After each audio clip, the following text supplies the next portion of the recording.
Hello, everybody. Welcome or welcome back to Tiny Tiger Collective.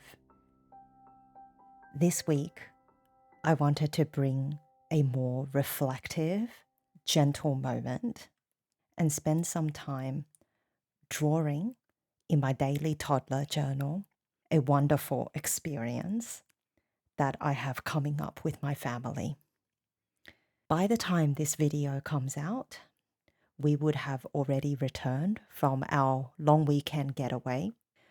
But right now, as I'm sitting down on a quiet afternoon when I have the house all to myself, I am looking forward to this magical weekend that we have planned in honor of my 40th birthday.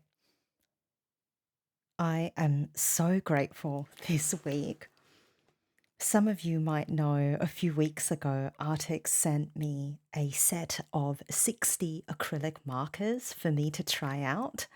And I had never used acrylic markers before, but I've always been really curious about how they work, particularly for drawing decorative images and doing hand lettering in my Hobonichi planners. And it turns out that they enjoyed my first video enough that they offered to send me a new set of their markers, which is so incredibly kind. And it just arrived this week, so I'd love to open it up with you.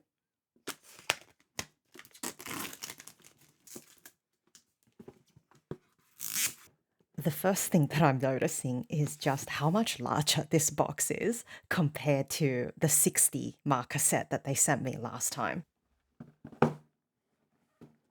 They barely fit in the same shot side by side, but you can see here where with 50% more markers, the 90 is more like a cube than the 60 set.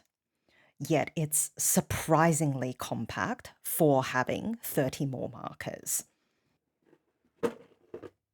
Just like with my first set, the acrylic markers come with a set of stickers for all the individual colors that are included in this set. So compared to this previous set that I received from arrtx, there are actually 19 colors in common, but the majority of the colors in this 90 marker set uses the Morandi palette, which is based on the really muted, earthy landscapes by Giorgio Morandi. You can actually see that I use my white and cream acrylic markers, which are 00 and CO2, every day. I don't even keep them in the box. I carry them with me in my bag or in my pen cases because I've been using them to white out all of my mistakes and to set up spreads in my Hobonichi planners. So I keep them out just to have them on hand all the time. So in around a week, I will be taking my son to one of my favorite places in Australia, if not the world, and that would be the Blue Mountains. The Blue Mountains is located west of Sydney on the traditional lands of the Gundungurra people and the Darug people. Not long after I first immigrated to Sydney with my parents as a child, I learned all about the Blue Mountains at an English as a Second Language or ESL class at my primary school that was specially provided as a resource for new migrant families to support us in developing our English language skills. We had a wonderfully patient teacher who herself had immigrated from Hong Kong. And I remember she read us a book all about the Aboriginal myths and legends of the Blue Mountains. One of the most iconic features of the Blue Mountains are these 3 rock formations that sit side by side known as the Three Sisters.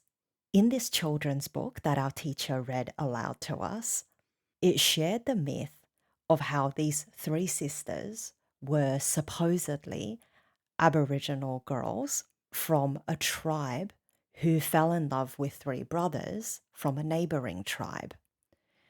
But they were forbidden to marry, and an elder of that tribe allegedly turned them into stone.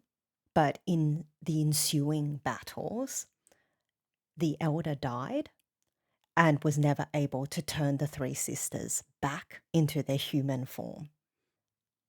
Now that I'm an adult, I have heard that many of these circulating and differing myths are not very faithful to the Aboriginal stories from which they came and may have been changed with heavy edits and embellishments. Colonial mistranslations aside, it was a story that really impressed upon me as a child because it was one of the first stories that I heard that really anchored me in a strong sense of place when I was feeling incredibly alien and confused about my belonging. Not long after hearing my teacher's story, I had the chance to visit the Blue Mountains with my family, and it really is an incredible sight to behold. I believe it's the eucalyptus trees that grow along the ranges. They mix with the air around them in a way that casts this stunning blue shade over the whole valley. And since I was a child, I have been back to the Blue Mountains many times, including, most notably, on our honeymoon, which was over 17 years ago now. And it was also the last place that I visited to celebrate my birthday before we moved up here to the Gold Coast. I am so grateful this week. Some of you might know a few weeks ago, I had a collaboration with arrtx, who sent me a set of 60 acrylic markers to play with. And I was able to use those markers to draw my Hobonichi wish list as a way of very intentionally and mindfully practicing what had captured my heart in the Hobonichi lineup, but take a breath during the hype of release season in order to slow down and think carefully about which items I wanted to purchase so that I could make a more deliberate order from Hobonichi. I don't know if it's because of my experience with migration during some of the most formative years of my life, but place has always been so important to me. Whenever I travel, the connection that I have to place, to country, to land is one that resonates so deeply with my sense of belonging and custodianship of wherever I happen to find myself. Whenever I'm in the Blue Mountains, there is an incredible smell with the forest, the trees all around me, and it's one that really profoundly taps into a sense of when Australia first began to feel like home. I guess it's one of the reasons why at the start of every journaling session in my daily toddler book, and before that, the Hobonichi cousin that I kept through most of 2024, right at the top of every page, I always write where I'm located as I'm sitting down to write my entry. Not that I was doing a lot of traveling when my son was little, but even little interstate trips that I make to Sydney and Melbourne to see our extended family, all of that reminds me of a life well traveled and a life where I am constantly finding my way and doing my best to honor the places that I visit. Now that our son is 3.5, we wonder a lot about how he will feel a sense of belonging, not just to Australia, but to the Gold Coast, where we have decided to make our new home shortly after I found out I was pregnant with him. Both my partner and I were born elsewhere in the world and migrated to Australia as children. That always felt like a barrier, knowing that we had foreign passports, knowing that always the penetrating and sometimes invasive questions of where are you from, followed by no, where are you really from, were always such loaded questions, filled with disquiet, ambivalence, that could often feel like reminders that we didn't belong. And just by taking one look at us, our appearance signaled that we weren't really Australian. We wonder if our son will have similar experiences growing up in the 2020s and the 2030s, because surprisingly little has changed, and yet so much has changed too. I hope no matter what kinds of communities, environments, and societies he might find himself in, that at least in our home, in his earliest memories, we inculcate him in a sense that he is profoundly, inherently welcome and wanted, that he feels a radical acceptance as a member of our family, even if I can't ensure that he would always feel that way when he interfaces with the rest of the world. I also hope that I may teach him to feel and express a sense of respect and reverence for the places that he finds himself in and in places that he may choose to build a home in the future. Whether that is feeling a sense of responsibility and care to his neighborhood, picking up litter on the ground, helping a neighbor move their bins, having his voice heard through surveys and town halls with his local councillor in order to better represent his own and his community's interests and needs. I hope that as we travel more, that he sees human kindness everywhere he goes. The people who are so excited to share their culture, share their ways with us, who are generously hospitable with their countries, their communities, and their homes. I hope he never loses his sense of wonder and awe. That feeling when you're looking out over a mountain range, like Echo Point in the Jamison Valley, or standing in the salt water of our home in the Gold Coast, whether we're in Kanazawa, Albuquerque, Shizuoka, Santa Fe, and anywhere else that we might take him, that he'll always feel connected to the custodians of that land, that he will honor their memory, honor their legacy by treating the land with utmost care.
Thank you so much for joining me for this gentle drawing session this week, as well as listening to me reflect on the importance of place and belonging.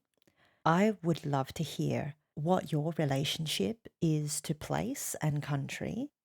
Does your sense of identity and belonging resonate with your journaling practice? Or simply, what are some of the memorable places where you have journaled? I remember many years ago, I was going through a really difficult time at work, and I traveled to Wellington in New Zealand, which is quite close. It's certainly, not the most adventurous place I'd ever been to, but it was my first time in Windy Valley, and I had spent all morning visiting the incredible public art galleries in the city. Let me know in the comments if you'd ever been to Wellington before. And I ducked into this really cozy tea shop, and I asked if it would be possible for me to have their afternoon tea. But they said, actually, normally we need you to make a booking. And they said, could you come back, in a few days? And I said, actually, I'm only here for one day. I'm flying back to Melbourne tomorrow. And the chef actually said, you know what? I'll make it for you. You just make yourself comfortable. I found this really beautiful table underneath the sunlight just as it started to break through the rain clouds. And I journaled for about an hour as I enjoyed this incredible afternoon tea all by myself, and I poured out my heart and my soul onto the pages of my journal about all the things I was struggling with my job. And by the end of the hour, I had not only a very full belly and was very satisfied from the afternoon tea, but I had clarity, and I made the decision to quit my job because of that journaling session. So sometimes there's something really special about being in the right place at the right time and journaling through it, where I'm able to really gain some much needed perspective. So I would love to hear if you have any memorable journaling stories and the places that your journals took you to, and the places you took your journals to. Thank you so much for being here this week. I look forward to seeing you in the next video, and I hope you have a wonderfully restorative week ahead. Take good care of yourself. Bye bye.